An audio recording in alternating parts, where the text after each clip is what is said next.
हाँ ठीक है।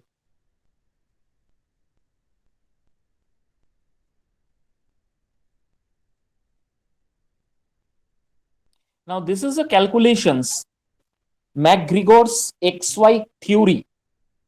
This is the calculations that has been given over here.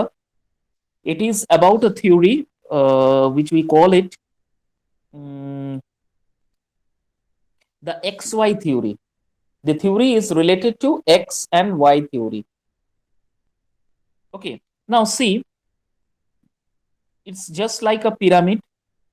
Okay. It's just like a pyramid. And look at the theory. Look at the part. Look at the theory. What it happens? See, 1 and 2.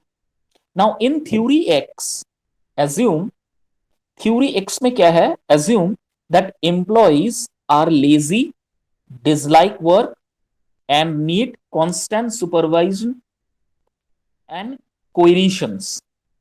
Okay, ठीक है। Now x को हम लोग इस assumptions करते हैं, ये x में, ये एक्स एम्प्लॉयज में ये सारे जो जितने भी है, laziness, not to like to do work, and means not consistent performance, not doing any consistent performance, always need a supervisions. Okay, ये एक्स थ्योरीज में है। और थ्योरी वाई जो है, वो एम्प्लॉयज जो है वो मोटिवेटेड है, एंजॉय टू वर्क है, and can be self directed and responsible. अब ये ग्राफ में आ जाओ, ये जो एक पिक्चर मैंने ड्रॉ किया है, एक ट्राइंग, एक जो रेक्टेंगल ये बनाया है, पिरामिड बनाया है, ठीक है। ये फिर जो ये जो ट्रायंगल मैंने बनाया है, इस ट्रायंगल को एक बार देख लो। इस ट्रायंगल में 1 and 2, अगर वन को देखो, वन को थ्योरी, वन अगर थ्योरी एक्स है तो टू थ्योरी वाई है। अब थ्योरी अगर एक्स को हम पकड़ लेते हैं, I am explaining it in A Hindi only, so that you it will be clear to you to understand. Now, this theory X is the those employees who are lazy, not like to do the work, always need a supervisor. Okay, otherwise they are very much, what you can say, they are means they are the means work cheaters. They always try to escape from the work. They are the big escapists. They always try to escape from the work. That is why they need a supervision. तो x को देखो, ये कितना progress किया है देखो। ऊपर वाला जो हेड है ट्रायंगल का, जो 1 लिखा हुआ है, उस ट्रायंगल को गौर से देखो, कितना एक्सप्लोर किया अपने आप को। और ट्रायंगल वाई को देखो, दैट इज मतलब 2, ट्रायंगल 2 को देखो, जो कि थ्योरी वाई है, वो कितना एक्सप्लोर किया अपना काम में। आप ध्यान से देखो, अगर आप गौर करोगे तो 2 ट्रायंगल्स आर देयर, 1 and 2। 1 अगर हम थ्योरी एक्स पकड़ लेते हैं, तो वो सारे एम्प्लॉयज को एक्स में रखते हैं जो एम्प्लॉयज काम चोर है, काम करना नहीं चाहता है, ओके, और काम से भागते हैं, और एक ऐसा एनवायरनमेंट क्रिएट करता है, क्रिएट करके देता है, जहां पर कोई दूसरा काम करना चाहे भी तो काम करने नहीं दे। तो वो उसका जो ग्रोथ है, वो देखो कैसा है ग्रोथ। बीच में से एक देखो लाइन गया है ना, 1 और 2 के बीच में एक लाइन है, ट्राइंगल 1 और 2 के बीच में लाइन ड्रॉ किया हुआ है। तो देखो उससे पता चलता है इसका कितना सा, इसका मतलब ये कितना एक्सप्लोर किया अपने आप को, इसका कितना प्रोग्रेस हुआ है, ये कितना आगे बढ़ा है। वहीं 2 को आप देखो, 2 अपने आप को इतना मोटिवेटेड किया है कि एम्प्लॉइज एंजॉय कर रहा है काम करने के लिए। तो देखो 2 का जो एरिया ऑफ डायमेंशंस है, एरिया जो है वो बहुत बढ़ गया है। 2 का जो डायमेंशंस ऑफ एरियाज है, वो बहुत बढ़ गया है, ठीक है। तो जिसकी वजह से क्या हो, इससे मैकजॉर्ज जो एक्स और वाई थ्योरी से हमें ये बता रहा है कि अगर हम एक्स एम्प्लॉयज की तरह अपना काम को टालते रहे, काम से भागते रहे, मन चुराते रहे, means we are always escaping to do some work, we are not performing well, we are not showing our responsibilities to do the work, then we will never ever going to get success in our life. Practically आप देखो, आपने MBA class के लिए join किया हो, मैं इससे आपको थोड़ा सा सिंपल सा एग्जांपल देता हूं, आपके लिए वो क्लियर हो जाएगा। एक्स और Y, suppose theory X, theory X में हम कुछ स्टूडेंट को ले लेते हैं, थ्योरी वाई में कुछ स्टूडेंट्स को लेते हैं। थ्योरी एक्स में वो स्टूडेंट्स है जो अच्छे से पढ़ाई बिल्कुल नहीं करता है, क्लास ज्वाइन नहीं करता है, नोट्स नहीं देता है, ठीक से एग्जामिनेशन क्लियर नहीं कर पाता है, ठीक है, एग्जामिनेशन स्किप कर जाता है, क्लास स्किप करता है, नोट्स नहीं लेता है, ठीक से क्लास ही नहीं करता, पढ़ाई भी ठीक से नहीं करता है, उसका आप फ्यूचर क्या देखते हो आगे जाके, what will be the future? उसको पढ़ाई का महत्व वो अभी नहीं समझ रहा है, ठीक है, पढ़ाई का महत्व वो अभी नहीं समझ रहा है कि what is the best and you need to study, उसको अभी महत्व इंपॉर्टेंस समझ में नहीं आ रहा है। फ्यूचर में जाके क्या होगा, जब 30+ एज हो जाएगा, एज जब 30+ एज हो जाएगा किसी भी, चाहे वो गर्ल हो चाहे वो बॉय हो, 30+ जब एज हो जाता है, आप बिना बीइंग अ फ्रेशर, आप कहीं भी अगर अप्लाई करोगे ना, आप वहां से आपको रिजेक्शन ही मिलेगा, आपको लेगा ही नहीं कोई कंपनीज, बिकॉज कंपनीज या जॉब्स जो भी है, maximum 25 to 26, 27 is the last. Railways में अगर नौकरी करते हो तो हार्डली 25, 24, 27, बैंकिंग सेक्टर में जाते हो तो 24, 25, 26, यूपीएससी एग्जाम दे रहे हो 30, 32 एनएफ, असिस्टेंट प्रोफेसर, प्रोफेसर की जॉब में आप जा रहे हो, प्रोफेसर बात छोड़ो, you are applying for the assistant professor, you need to be under 30। Okay, तो 30 के अंदर अगर आप हो, आप जॉब के लिए ट्राई कर रहे हो, लेकिन आप अच्छे से पढ़ाई वगैरह नहीं कर रहे हो, तो हो सके तो इन फ्यूचर आपका जो सक्सेस है वो बहुत कम होगा, बहुत कम, बहुत कम होगा। आप चाह के भी अपने आप को फिर एक्सप्लोर नहीं कर पाओगे। और एक्स वाई वाले हम उस कैटेगरी के स्टूडेंट्स को रखते हैं जो डेडिकेटेड है, पढ़ाई रेगुलर करते हैं, always aggressive, showing their aggressive and punctuality related to the studies. तो उनका क्या होगा, उनका फ्यूचर फिर आगे जाके बहुत एक्सपैंड होगा, ठीक है, अभी जाके फिर एक्सपैंड होगा। इसलिए देखो ट्राइंगल में, पिक्चर 2 वाला जो ट्राइंगल है, 1 और 2 के 2 वाला जो है, देखो बहुत खिला हुआ है, फैला हुआ है, स्प्रेड कर रहा है, समथिंग लाइक दैट ऑल्सो, ठीक है। अगर हम अभी से पढ़ाई वगैरह सही से नहीं करेंगे, ठीक है, और एग्जाम नहीं देंगे, स्किल डेवलप नहीं करेंगे, तो आज की जनरेशन इतना फास्ट हो गया है, एआई टेक्नोलॉजीज अडॉप्ट कर रहा है, हो सके तो आप उस स्किल के साथ अगर अपने आप को मैच नहीं कर पाओगे, तो आपके लिए जॉब्स का दरवाजा बहुत छोटा पड़ जाएगा। आपको पता है कि नहीं, I don't know, IIT Mumbai, one of the best in the world, मतलब अमॉन्ग द एशियाज में सबसे बेस्ट, अगर कोई IIT Kanpur, IIT Kharagpur, IIT Mumbai, IIT Roorkee, IIT college में ये 4 ऐसा नाम है जो कि वर्ल्ड बेस्ड, रिनाउंड बेस्ड है। यहां से अगर आप पास आउट करते हो, आईआईटी पढ़ाई, इंजीनियरिंग पढ़ाई के लिए आप अगर पढ़ाई करते हो, तो विश्वास कीजिए आपका जो सैलरी स्ट्रक्चर होगा वो करोड़ों में होता है। Crores of companies they are coming and means taking you with crores and crores of rupees, crores में इसका सैलरीज होता है, कंपनीज जो आते हैं करोड्स ऑफ, और वो उस तरह का कंपनीज ही आते हैं, छोटा मोटा नहीं, गूगल्स आते हैं, एचपीज आते हैं, हेवलेट पैकर्ड्स आते हैं, जिनका yearly salary 1.5, 2.5 crores and rupees. लेकिन आपको जान के हैरानी होगी कि इस साल 2024 में आउट ऑफ 119 कैंडिडेट्स, ओनली 25% और only 25 candidates has been selected with an annual package of 25 lakhs, annual package of 25 lakhs। IIT Kanpur, IIT Mumbai का, मुंबई इसको जॉब मिले हैं। विश्वास कीजिए, अभी जो जनरेशन, जो करंट जनरेशन है ना, उसमें वो जो विंडोज बना हुआ है ना, जॉब्स का विंडोज जो बना हुआ है ना, बहुत छोटा हो गया है। आप अपना स्किल्स जितना आप अपग्रेड करोगे, जितना आप एक्सपीरियंस्ड, जितना आपका क्वालिफाइड आप रहोगे, उतना ही आपको चांसेस ज्यादा मिलेगा, अदरवाइज नो। उतने सारे लड़के को जॉब्स नहीं मिला है, सोचो, वर्ल्ड रिकॉर्ड पर ये एक रिकॉर्ड बन गया है। है, ठीक है।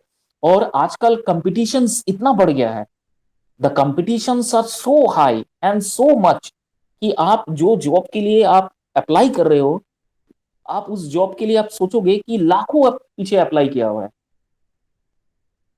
ठीक है। अभी लिंक्डइन में, इंडीड में, फाउंडेड में, ग्लासडोर, शाइन, monster.com, ये जितने भी जॉब साइट्स है ना, आप यहां पर जाके अपना रिज्यूमे डाल के कभी देखो, एक्सपीरियंस आपको पता चल जाएगा। आप जैसे ही जॉब के लिए दोगे, आपको वेटिंग लिस्ट में डाल देगा, these much number of candidates are waiting. उसके बाद धीरे धीरे वो जॉब का जो एडवर्टाइजमेंट है वो फिर बंद हो जाता है। दिस इज द सिनेरियो ना। और कहा जाता है आना आने वाला जो समय आ रहा है ना, 26 27, इसमें बहुत सारा मतलब जो कैंडिडेट्स का जॉब्स जाने वाला है, बिकॉज एआई ने अपना मार्केट्स इतना डेवलप कर लिया है, टेक्नोलॉजीज इतना अपग्रेड हो गया है, इतना बढ़ गया है कि अभी list human beings are required. अभी ह्यूमन बींग्स का, ह्यूमन लेबर का वो जो है वो बहुत कम हो गया है, बहुत कम। अभी उसका जरूरत उतना नहीं है, ठीक है। रोबोट्स अभी कर रहा है हमारे आदित्य जमशेदपुर में।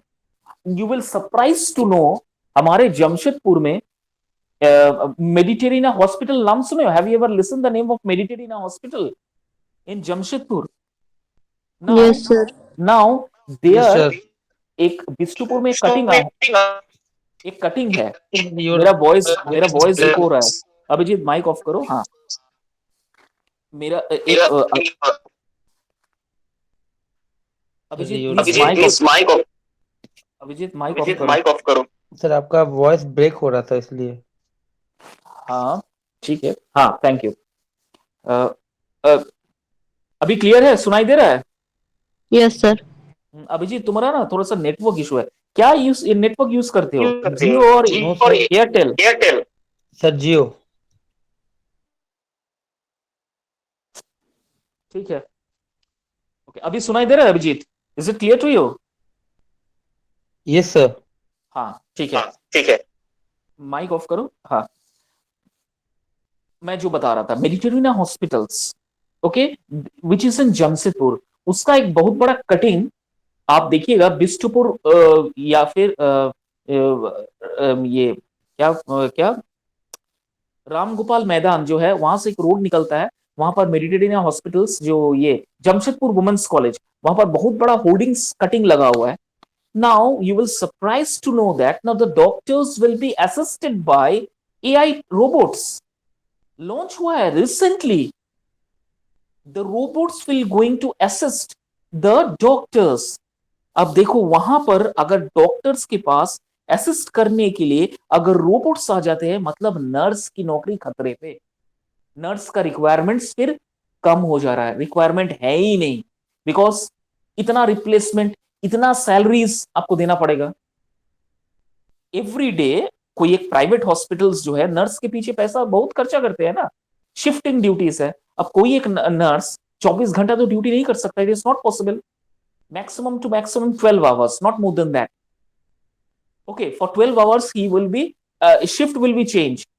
तो इतना सारा शिफ्ट, अब वो सोचो उसको 12 घंटे का एवरीडे शिफ्ट तो नहीं मिलता है ना, फिर तो तबीयत खराब हो जाएगा, वो खुद हॉस्पिटलाइज्ड हो जाएगा।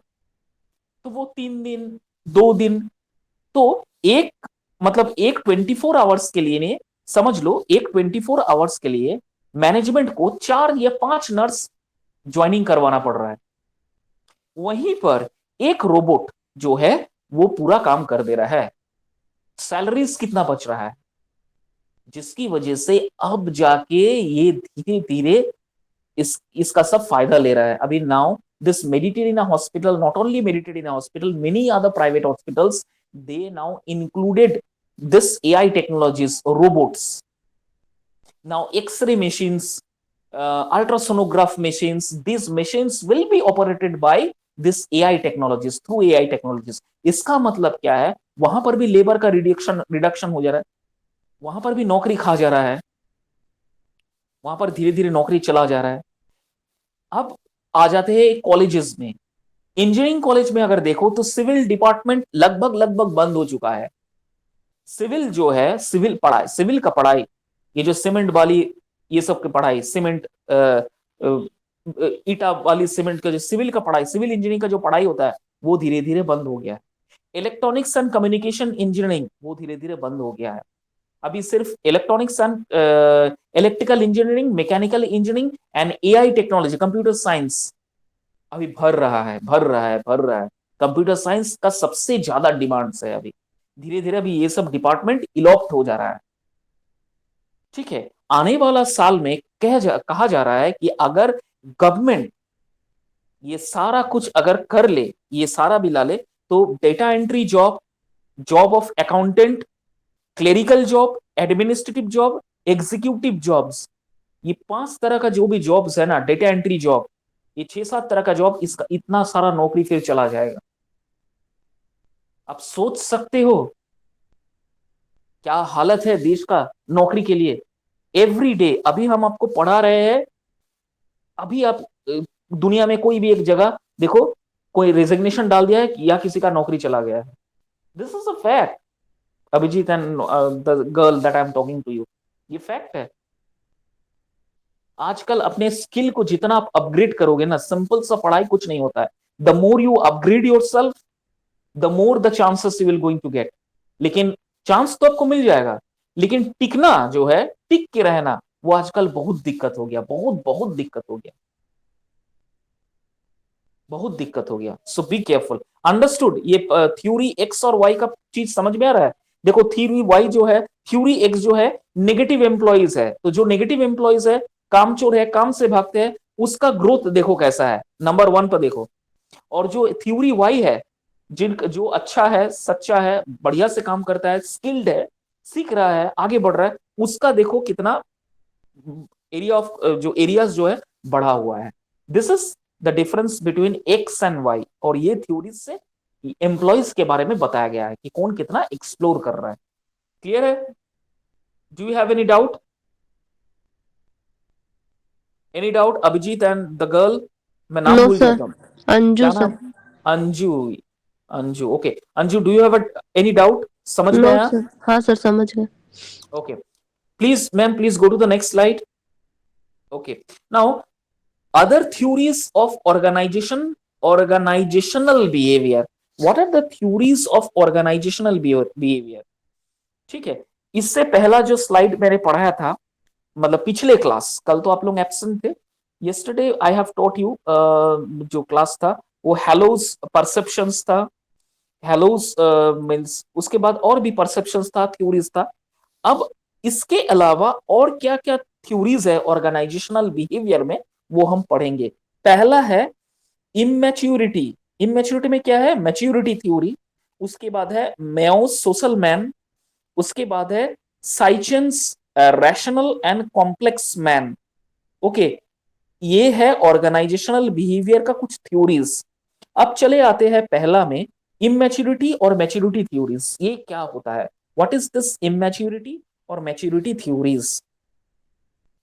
Now, proposes that individuals progress through stage of maturity with increasing self directions and responsibility as they gain experience and skills.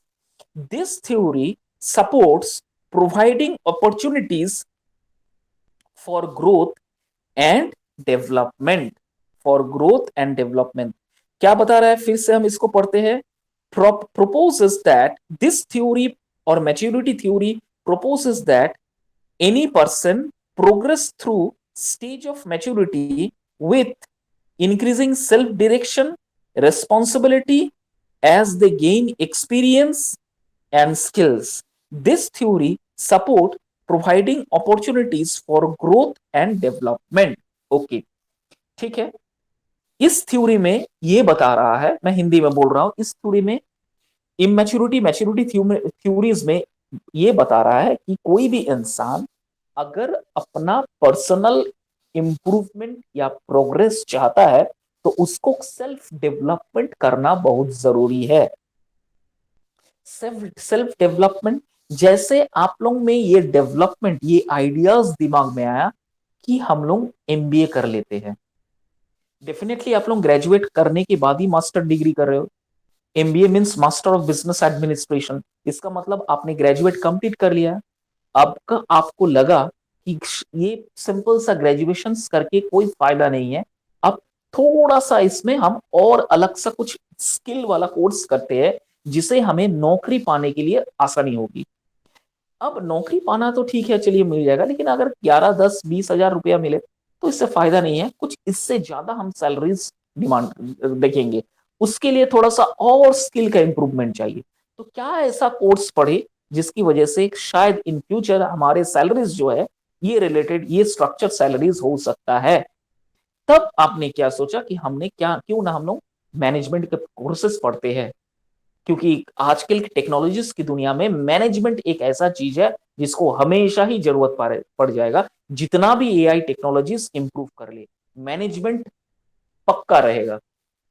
Robots को मैनेज कैसे करोगे, कंपनीज को मैनेज कैसे करोगे, तो मैनेजमेंट जरूरत है ही। इसलिए एमबीए वाले लोगों के लिए नौकरी का जो दरवाजा है वो हमेशा ही ओपन रहता है, बिकॉज कोई भी ऑर्गेनाइजेशंस में मैनेजमेंट इज वेरी इंपॉर्टेंट। तो आपने क्या किया, ये जो आपने सोचा कि हम लोग एमबीए की पढ़ाई करते हैं ताकि हम लोग इन फ्यूचर नौकरी हम लोग को पाने में और सैलरीज अच्छा पाने में हम लोग को आसानी होगा, ये जो आपने सोचा पढ़ाई स्टार्ट किए, ये आप लोगों का सेल्फ डेवलपमेंट है। ठीक है, ये आप लोगों का सेल्फ डेवलपमेंट है। जैसे for example I am talking about mister Abhijit, मुझे नहीं लगता अभिजीत को घर में कोई इंस्पायर किया होगा कि अभिजीत तू एमबीए पढ़ ले, मुझे नहीं लगता। क्योंकि एक बार अभिजीत को जब मैं पढ़ा रहा था, बीबीए और कुछ समथिंग में पढ़ा रहा था, तब मैंने उसे थोड़ा सा मोटिवेट किया था कि Abhijit you can opt for MBA, MBA is a better opportunities nowadays because management is such a course that it is required everywhere in every industry. Never ever the management student sit at home, they can get a job with a very good salary. Okay, so I motivated him, but he has taken this, he has opted this course. So this is called self development. वो अपने से किया है, अपने से वो motivate हुआ है और उसके बाद उन्होंने एमबीए ज्वाइन किया है। ठीक है, तो ये सेल्फ डेवलपमेंट है। उसके बाद क्या बता रहा है, रिस्पॉन्सिबिलिटी। जब तक कंधे पे रिस्पॉन्सिबिलिटीज आपका नहीं आएगा, तब आपको पैसे की अहमियत, पढ़ाई की अहमियत, ये सब पता नहीं चलेगा, जब तक आपके कंधों पे बोझ नहीं डाला जाएगा। हो सकता है आपके कंधे में भी, आप लोगों के कंधे में कुछ बोझ आया होगा, आ रहा है, जिसकी वजह से आप लोगों ने थोड़ा सा हिम्मत जुटा के आप लोगों ने पढ़ाई स्टार्ट किया है फिर से, कि हमें अगर आगे बढ़ना है तो हम मेरे लिए अपॉर्चुनिटीज उतना नहीं है, अपॉर्चुनिटीज बिल्कुल है, लेकिन जिस वक्त हमें अपॉर्चुनिटीज चाहिए वो वक्त तो निकल जा रहा है ना। 30+ एज अगर आप क्रॉस कर जाते हो तो कोई भी ऐसा मैनेजमेंट कंपनीज होगा जो आपको हायर करेगा, वो तब हायर करेगा 30+ एज वाले का एम्प्लॉयज को जिसका फिर 5 से 6 साल का एक्सपीरियंस हो जाएगा। कोई एक फ्रेशर को कभी अपॉर्चुनिटीज वो नहीं देगा। सबसे पहला सवाल वही करेगा, इतने साल आप क्या कर रहे थे। ठीक है, तो दैट इज वाई ये क्या है, रेस्पॉन्सिबिलिटीज। तो जब तक आपके कंधों पे रेस्पॉन्सिबिलिटीज का, जिम्मेदारी का बोझ नहीं डाला जाएगा, तब तक आप लोग ये चीज नहीं करोगे। तो skill development, self development and responsibilities, this particulars all call maturity theory. ये सारा कॉम्बिनेशंस को मिलके मैच्योरिटी थ्योरीज बनता है। ठीक है, समझ में आया, कोई डाउट है, any questions? Hello, any questions? No sir. Okay, next question, next जो थ्योरी है that is Mayo's social man. Mayo's social man, this theory emphasizes the importance of social interactions and belongings in the worldwide. It suggests that employees are motivated by social factors such as group dynamics and recognitions. Mayo's social man का जो theory है वो concept इस तरह से है कि आप अपने आप को, इस थ्योरी जो है, ये थ्योरी में इंपॉर्टेंस बताते हैं, सोशल इंटरेक्शंस का इंपॉर्टेंस बताता है।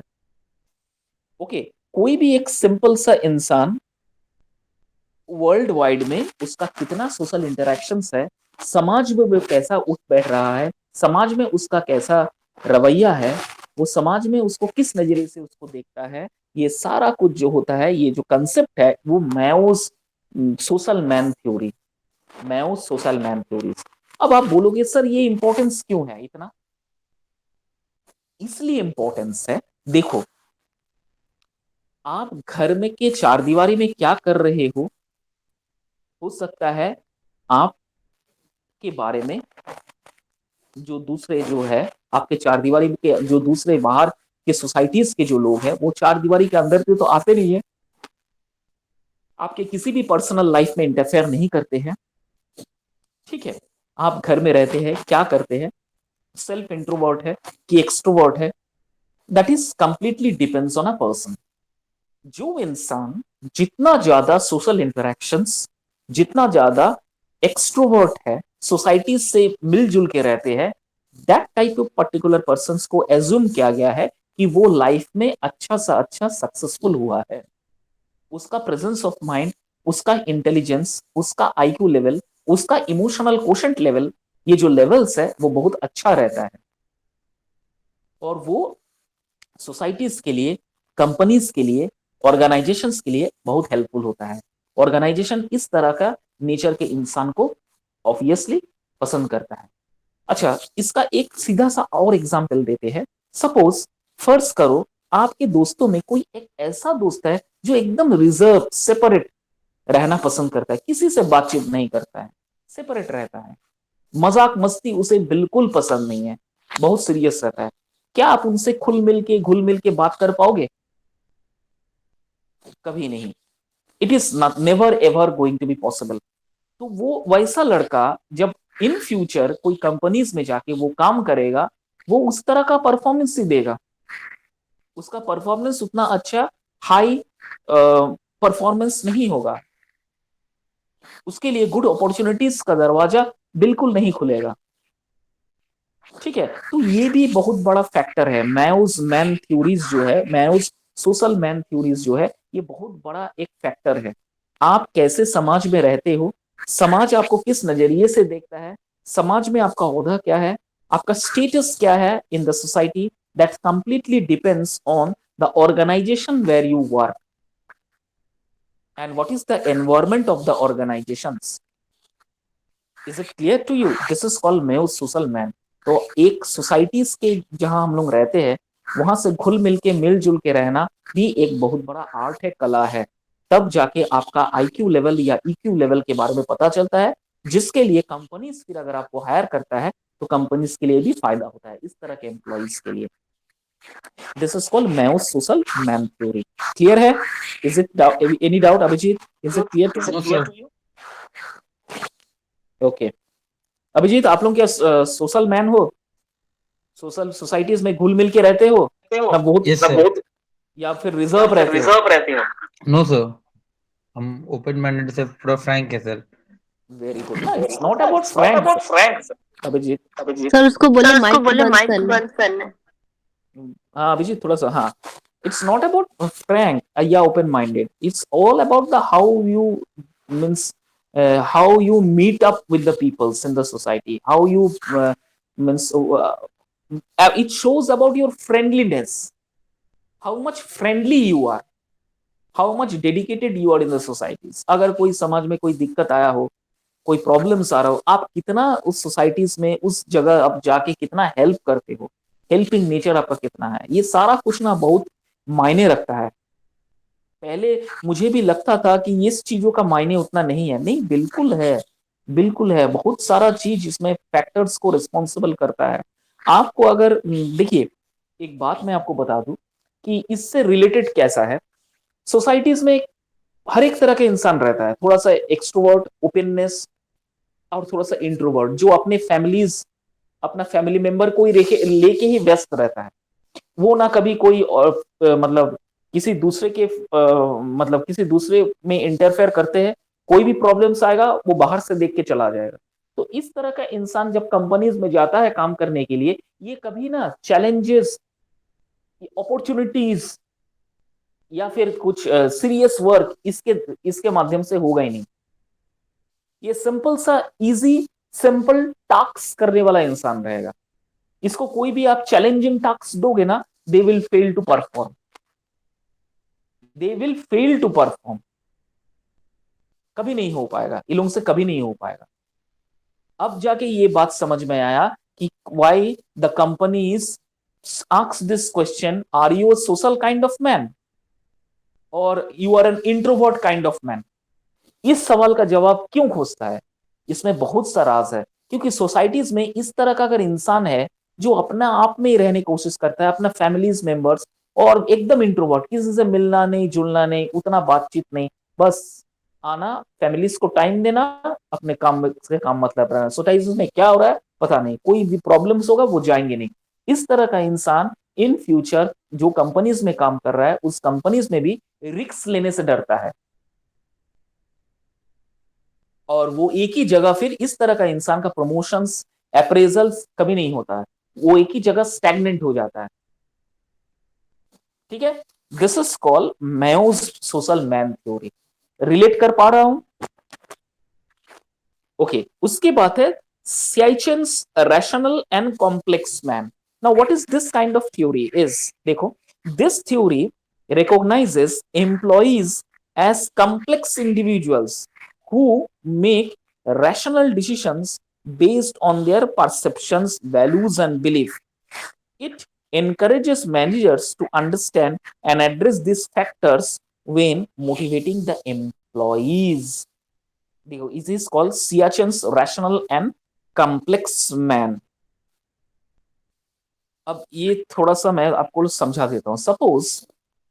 आप सपोज अभिजीत, मैं आपका एग्जांपल्स दे रहा हूं क्योंकि आप एक वर्किंग प्रोफेशनल हो, that's why I am giving your example. Abhijit, फर्ज करो आपके टीम में कोई एक ऐसा कोई एक ऐसा एम्प्लॉय है जो थोड़ा सा रैशनल है, पॉलिटिक्स खेलता है, दूसरे को बरगलाता है, दूसरे को डिमोटिव करता है, खुद तो काम नहीं करेगा लेकिन दूसरे को भी डिमोटिव करता है, मत कर ऐसा। ठीक है, तो इस तरह का जो इंसान रहता है, that is Schein's rational complex man. इसे सियाचिन्स कॉम्प्लेक्स मैन कैटेगोरीज में डाला जाता है। इस तरह का इंसान क्या होता है, ना खुद कभी इंप्रूव करता है, ना कभी दूसरे को इंप्रूव करने के लिए देता है। This people are just like a crab, केकड़ा की तरह होता है, एक दूसरे के टांग खींचने वाला होता है। ना ये कभी दूसरों को भलाई करेंगे, ना ये खुद का भला करेंगे, ना कभी दूसरे की भलाई करने के लिए जाएगा। ऐसा इंसान कहा जाता है, कोई भी ऑर्गेनाइजेशंस में अगर काम करता है तो वहां के एम्प्लॉयज के बीच में बायस्ड रिलेशनशिप, पॉलिटिकल रिलेशनशिप, एक रैशनल रिलेशनशिप क्रिएट कर देता है। इसका मतलब क्या है, इस तरह का इंसान डिवाइड एंड रूल पॉलिसी में बिलीव करता है। रूल अगर करना है तो बांट के रूल करो। जैसे 1945-47 में इंडिया एंड पाकिस्तान को बांट दिया गया था, डिवाइड एंड रूल पॉलिसी। आप लोग क्लास 10 हिस्ट्री या क्लास 9 के हिस्ट्री में पढ़े थे, डिवाइड एंड रूल पॉलिसी। अंग्रेजों ने हिंदू और मुस्लिम को फिर बांट दिया था, क्योंकि एकता एकता में बहुत ताकत होती है। United we stand, divided we fall. Unity में बहुत स्ट्रेंथ होता है। तो जब ब्रिटिशर्स को लगा कि इसका यूनिटी ब्रेक करना बहुत जरूरी है, अदरवाइज इनको जीतना नामुमकिन है, इसलिए तो 200 साल लग गया राज करते करते। बगावत हो रहा था, धीरे धीरे बगावत हो रहा था, लेकिन यूनिटी नहीं बन रहा था, यूनिटी बार बार टूट जा रहा था। ठीक है, लेकिन अगर यूनिटी बन जाता तो आज उतना देर नहीं लगता है ब्रिटिशर्स को भगाने के लिए।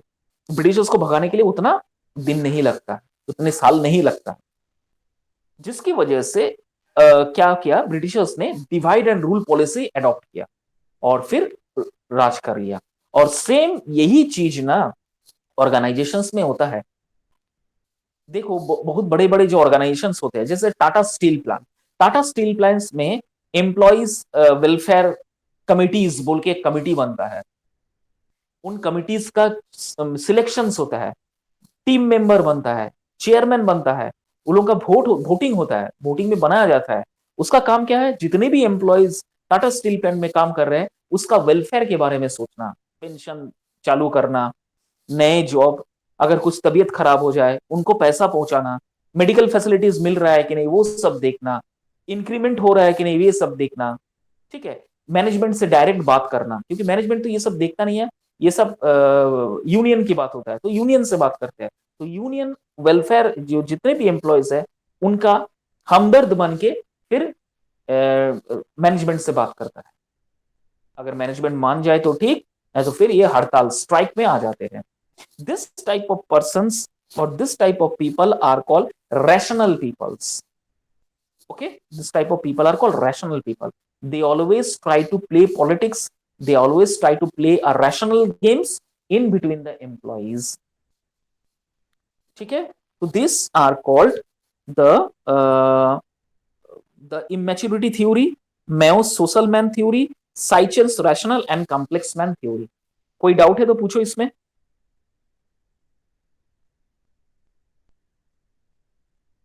No, Abhijit sir. And Anju sir. Anju Anju Anju कोई डाउट है? नहीं सर। अब तक जो मैंने समझाया सुन रही थी, कोई डाउट नहीं है ना? नहीं नहीं। ठीक है मैम, और स्लाइड है क्या? Okay ma'am, this is the last slide. Okay, theory Z, theory Z A hybrid model. ठीक है, एक थ्योरी जेड जो है एक हाइब्रिड मॉडल होता है। Long term employment, slow promotions, उसके बाद है collective decisions making, holistic concern. This is called the A hybrid model. ठीक है, मैनेजमेंट्स में भी, कंपनीज या ऑर्गेनाइजेशंस में भी हाइब्रिड मॉडल में काम बनता है, काम होता है। ठीक है, कैसे? पहला देखो, long term employment. What is this long term employment? अच्छा, एक चीज आप लोग ने गौर गौर की है, Anju and Abhijit, both of you, I am telling you, आजकल जो रेलवेज की रिक्रूटमेंट होता है, एम्प्लॉयज का रिक्रूटमेंट होता है, वो डायरेक्ट रिक्रूटमेंट तो होता है, ठीक है, लेकिन मैक्सिमम जो रिक्रूटमेंट होता है वो कंपनीज के माध्यम से थर्ड ये पार्टी सर वेंडर सिस्टम कर दिए हैं ये पूरा। वेंडर सिस्टम्स कर हाँ दिया है। हाँ। पता है आपको? Yes sir. जैसे आईआरसीटीसी के जो आपका पेंट्री कार्स है, आपको जो फूड ये सब मिलता है, दिस ऑल आर वेंडर्स। उसके बाद स्टेशन जो क्लीन होता है वो भी, that is also vendors. Yes sir, Tata steel में भी ऐसा किया है। हाँ, टाटा स्टील में किए हैं। और दूसरी बात है, आपको पता है कि नहीं, ये जो वंदे भारत एक्सप्रेस है ये सब प्राइवेट ट्रेन आपको बन रहा है, डू यू नो दैट? इसमें जो मेंटेनेंस कर रहा है, दैट इज कंपनी इसको देख रहा है, इसका सिर्फ ड्राइवर और गार्ड जो है ये सिर्फ रेलवेज का है। बाकी ट्रेन के अंदर में जितने भी सर्विसेज आप देखते हो वंदे भारत का, that's all are vendors, companies को दे दिया गया है। इस तरह का मॉडल को हाइब्रिड मॉडल में चला बोला जाता है। हाइब्रिड मॉडल मतलब दोनों वे में, बोथ वे में चलाना, जैसे रेलवे अपने आप को चला रहा है, hybrid model and employ model दोनों को लेके चला रहा है। जैसे ऑनलाइन क्लास, ऑफलाइन क्लास, इसे हाइब्रिड मॉडल कहते हैं। हाइब्रिड का मतलब both way, open for both ways. ठीक है, तो रेलवेज पहले ऐसा नहीं था, पहले लेकिन किसी कारणवश रेलवेज के जो पहले एम्प्लॉयज थे, इतना मतलब ये लोग चोर चपाटा और फिर मतलब इतना काम में लेजीनेस करने लगा कि इंसान परेशान हो गया था। सोचो, दूर मतलब दूर लॉन्ग डिस्टेंस ट्रेन, पानी की व्यवस्था नहीं, टॉयलेट्स जो है पूरा गंदा पड़ा हुआ है, इधर उधर खाना बिखरा हुआ है, साफ सुथरा कंपार्टमेंट्स नहीं है, इतना परेशान कर रहे थे। सोचो, अमृतसर एक्सप्रेस, उसको पानी जरूरत है, ट्रेन में प्लेटफॉर्म में अनाउंस कर दिया कि ये स्टेशन पे आगे रुकेगा, पानी भर दीजिए। एम्प्लॉयज इतना मतलब रेलवे एम्प्लॉयज पहले जब था इतना मतलब खतरनाक था, वो पानी नहीं भरता था। इतना शिकायत आने के बाद, इतना शिकायत आने के बाद ये सारा कुछ उठा के अब वेंडर्स को दे दिया, अब इन लोगों का नौकरी गया। सर अभी भी वही हाल है इसका, किसका? अमृतसर एक्सप्रेस का। अमृतसर एक्सप्रेस का नहीं अंजू, ऐसी बात नहीं है। रिसेंटली मतलब सर हम ये, रिसेंटली ट्रेवल करके हम अमृतसर से आए ना जमशेदपुर, हम देखे थे पानी नहीं था उसका बीच में। अच्छा अभी भी उस ट्रेन में ऐसा ही है? हाँ। ठीक है चलो, अमृतसर नहीं छूटा, नहीं चेंज हुआ है, लेकिन बहुत सारा कुछ ना अभी बहुत बहुत चेंजेस हो गया है। अभी प्लेटफॉर्म तुम देखते हो Anju and Abhijit, Tata steel plant का एक मक्खी सर, मतलब बहुत सा every neat and clean sir. अब एवरी बहुत मिनट्स, अपग्रेडेशन भी हुआ है sir. Neat every minute every single time वो स्वीपर 24 घंटा वहां लगा हुआ है, एकदम 24/7 साफ हो रहा है, क्लीनिंग्स जबरदस्त है। ट्रेन में आप जब चढ़ोगे, ट्रेन के हमेशा के लिए, अच्छा आप लोग तो टाटा स्टील में चढ़ते ही हो, डेफिनेटली आप लोग चढ़ते हो, अंजू तो चढ़ी ही होगी। देखते हो अभी यस सफाई सर। कैसे चलता है, हाँ सफाई कैसे होता है अभी देखी है? हाँ हाँ देखे। एक्सेप्शनल कुछ कुछ जगह है, अभी धीरे धीरे एक बार में तो चेंज नहीं हो रहा है ना, धीरे धीरे चेंज हो हम्म। रहा है। और ये चेंजेस स्टार्ट हुआ है कोरोना के बाद, कोरोना के बाद से ना ये चेंजेस कर दिया है नरेंद्र मोदी जी ने, पूरा एकदम खतरनाक तरीके से, इतना खतरनाक हाइब्रिड मॉडल कर दिया। अभी कहा जा रहा है कि बाय द एंड ऑफ 2025 2026 दो मतलब 122 प्राइवेट ट्रेन निकालेगा, प्राइवेट ट्रेन, जिसकी वजह से ना लाइंस बोलो, ये जो रेलवे ट्रैक्स बोलो, इसको सब दुरुस्त किया जा रहा है। Super fast train, supersonic train जो है अभी स्पीड बढ़ाएगा, ठीक है, जिसकी वजह से सर अभी होगा। हाइड्रोजन ट्रेन भी सर, हाँ हाँ हाँ, टेस्टिंग हो रही है हाँ सर। हाँ हाइड्रोजन ट्रेन टेस्टिंग हुई है। अभी बहुत कुछ चेंजेस आना बाकी है, तुम लोग देख लेना। दूसरी बात, ये जो जितने भी अभी प्राइवेट ट्रेन आप देख रहे हो, ये जो वंदे भारत एक्सप्रेस, ये पूरा प्राइवेट ट्रेन है, प्राइवेट मेंटेनेंस करता है। आप लोग जाके गूगल में सर्च करके देखना ना, कंपनी इसको ये करता है। अब उस ट्रेन में कभी तुम बैठ के देखना, यू विल सरप्राइज, आप सरप्राइज हो जाओगे, वैसा नहीं है। इसका सिर्फ और सिर्फ मतलब जो ड्राइवर और गार्ड जो है रेलवे का है, बाकी पूरा टोटल। अभी तो ड्राइवर को भी, और ड्राइवर और रेलवे मतलब रेलवे ड्राइवर और इसको भी जो गार्ड को, इन लोगों को भी प्राइवेट ट्रेनिंग दिया जा रहा है, प्राइवेट से लिया जाएगा। बैंक्स तो ऑटोमेटिकली 50% तो प्राइवेटाइजेशन हो ही गया है, अब धीरे धीरे इसको भी कर रहा है। अच्छा है, फैसिलिटीज अच्छा मिल रहा है, पहले तंग हो गए थे हम लोग, अभी फैसिलिटीज अच्छा मिल रहा है। अभी तो ये भी हुआ है, धीरे धीरे ये भी होगा। जैसे चाइना में है ना, आपका अगर ट्रेन लेट होता है पेनल्टीज देता है, पेनल्टीज भरना पड़ता है। अब धीरे धीरे यहां भी ये चीज शुरू होने वाला है, माफीनामा मांगना। हुआ था बीच में, लेकिन ट्रैक चेंज की वजह से ये सारा कुछ बंद हो गया, अब धीरे धीरे फिर होगा एकदम। अगर आपका ट्रेन 3-4 घंटे से ज्यादा लेट होता है तो आपको टिकट का पैसा आपको रिफंड किया जाएगा, ये स्टार्ट हुआ था। लेकिन बीच में is because of the new tracks, new changes, lot of changes are going happen, ठीक है, ताकि इस एक्सीडेंट को रोका जाए, जिसकी वजह से ये बंद हो गया, लेकिन फिर चालू होने वाला है। एयरपोर्ट्स, अभी बहुत सारा ऐसा एयरपोर्ट्स बनने जा रहा है जो कि पूरा प्राइवेट। जमशेदपुर में जो एविएशन सेंटर है, कदमा में, ये जो एविएशन सेंटर आप लोग देखे होगे नहीं पता नहीं, ये जो एविएशन है ना, एयर जहाँ प्लेन उठता है, यहाँ का प्लेन जो है ये एल्केमिस्ट चलाता है। एल्केमिस्ट कंपनी इस ट्रेनिंग एंड एविएशन का पूरा ये चलाता है, not Tata steel plan. Tata steel being collaborated with Alchemist. और ये जितने भी प्लेन्स आप देखते हो उठते हैं कदमा में, ये एयरपोर्ट में, सोनारी एयरपोर्ट जिसे कहते हैं, ये पूरा आपका प्राइवेट एल्केमिस्ट प्लेन चलाते हैं। वो प्लेन भी एल्केमिस्ट है, चलाते भी अल्केमिस्ट है, मेंटेनेंस भी अल्केमिस्ट करते हैं। तो this is called the hybrid model.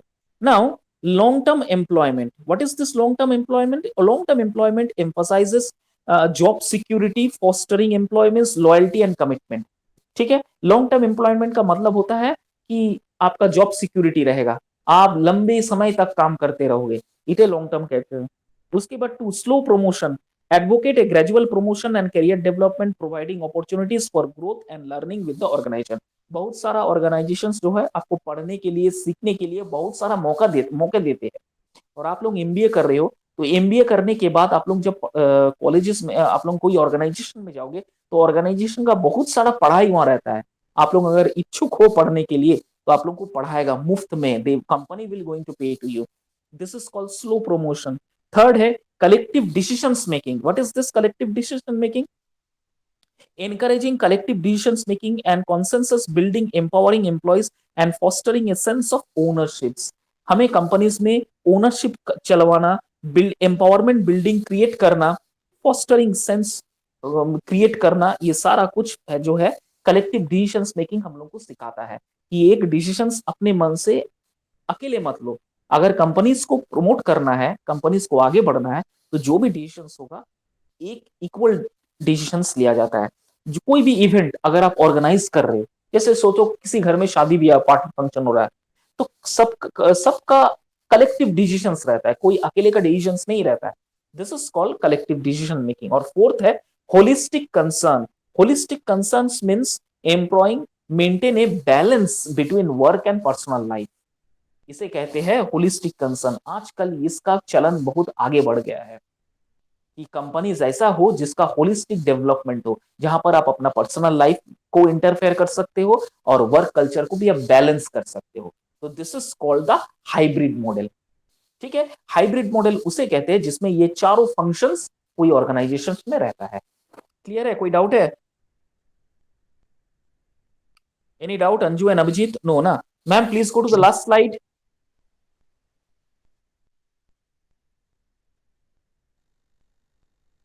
strategies for managing individual behavior, strategies for managing individual behavior। ये तो मैंने पहले भी पढ़ाया था, कल भी पढ़ाया था, आज भी है। आप अगर अपने आप को इंप्रूवमेंट करना चाहते हो, if you want to excel in your life, if you want to grow in your life, if you want to become success in your life, always look at your discipline, always look at your behavior, always look at your culture। Okay, this speaks always. Okay, देखना आप जहां काम करते हो वहां जो मतलब the person who crack jokes, who maintain the discipline, who are open mindness, उस तरह के इंसानों से बहुत सारे इंसान घुल मिल जाते हैं। और जो रिजर्व रहते हैं, थोड़ा सा इंट्रोवर्ट रहते हैं, किसी से उतना बातचीत करना पसंद नहीं करते हैं, जोक्स उसको पसंद नहीं है, सीरियसली काम करते रहते हैं, कभी उनका लाइफ तो बोरिंग होता है, उसके साथ साथ वो अपना जो इंडिविजुअल जो रेस्पेक्ट है वो भी धीरे धीरे खो देता है, क्योंकि उस इंसान के साथ दूसरा इंसान फिर कंफर्टेबल फील नहीं कर पाते और उस इंसान को फिर अकेले रहना पड़ता है। तो इसीलिए अगर आप चाहते हो कि if you want to excel in your life, in your career, then you must look at your behavior. Behavior is very very important in nowadays, okay? Because if you want to behave, if you have a very good behavior, that will going to create a very good and positive work environment in the industry or in any company। ठीक है, और वो positive environment और ज्यादा positive अपने employees के बीच में create करेगा, जिसकी वजह से इस तरह का पॉजिटिव एनवायरमेंट एक होलिस्टिक डेवलपमेंट दिलाता है और कंपनीज बहुत आगे बढ़ता है। ठीक है, इसलिए कोई भी ऑर्गेनाइजेशन में जहां आप काम करोगे या काम करने जा रहे हो, अपना बिहेवियर पर प्लीज अपना ध्यान देना। बिहेवियर बहुत बड़ा चीज है। ठीक है, ये आपको बहुत ऊंचाई तक ले जा सकता है और कभी कभी यही बिहेवियर अगर नेगेटिव रहा तो आपको जिंदगी के सबसे निचले हिस्से में भी लाके आपको पटक सकता है। This is very much important. Ma'am और कोई स्लाइड बाकी है? तो here we comes to the end of whole organizational behaviour. Unit 2 here we complete. Unit 1 unit 2 complete हो गया है। अभी भी कोई डाउट्स है तो पूछ लो। और जो भी recordings, I am repeating again, please don't take it in a very lightly. If any record, ma'am has already sent you the two classes recording of two classes. Okay, please listen to those recordings very carefully. If you at any circumstances or at any point, if you feel that this is not clear to me or this point is not clear to me, please don't hesitate to ask me. I am always welcome. Please ask me at that moment only. Okay, please and please, I am requesting you. चलिए okay ठीक है, sir, thank have you a sir. nice day. Thank you. Thank you, sir.